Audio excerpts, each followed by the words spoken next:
এয়া হৈছে যোৱাকালি ৰাতিৰ দৃশ্য।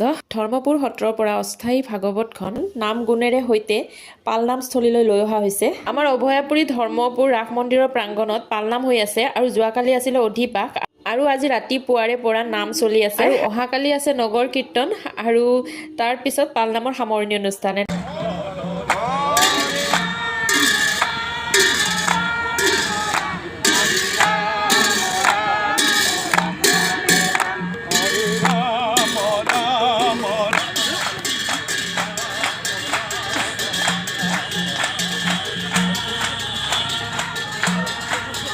পালনাম যিদিনাখনৰ পৰা আৰম্ভ হয় সেইদিনাখনৰ পৰাই ধৰ্মপুৰৰ প্ৰত্যেকৰে ঘৰে ঘৰে মানে উদুলি মুদুলি এটা পৰিৱেশৰ সৃষ্টি হয়।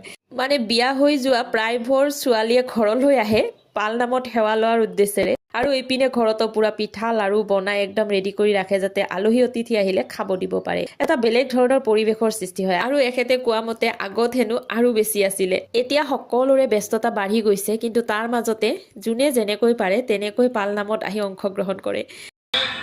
গুৰুজনে মূৰত বহি সেই আকাশী গংগা সৃষ্টি কৰি আৰু এয়া হৈছে আজি ৰাতিপুৱা 7টা বাজিছে চাকচোন ঘড়ীত। এখেতে যাবলৈ ওলাইছে পাল নামলৈ, যুগল গাব হেনো, সেইকাৰণে সোনকালে যাব লাগে। মোৰো পুৰা দৌৰা দৌৰি লাগিছে কাৰণ আজি আছে ছোৱালীজনীৰ পৰীক্ষা আৰু এখেতে থাকিলে অকমান সহায় হয়, কিন্তু আজি যিহেতুকে নামলৈ যাব গতিকে সহায়ৰ আশা কৰিতো লাভ নাই, নহয়নে বাৰু? আৰু সেইকাৰণে মোৰো ভালেখিনি দৌৰা দৌৰি, কিন্তু যিমানে যি নাথাকক কিয় অকমান ভিডিঅ' ক্লিপ এটা ৰাখিম বুলি ভিডিঅ'টো কৰাত মই ব্যস্ত হৈ গলো। আৰু পাল নামত এখেতে কিমান বেছি ব্যস্ত সেইখিনিয়ে অকমান স্মৃতি হিচাপে ৰাখি থবৰ কাৰণে ভিডিঅ'টো বনালো। তাকে আপোনালোককো দেখুৱালো। ভিডিঅ'টো চাই আপোনালোকে কেনেকুৱা পালে জনাব।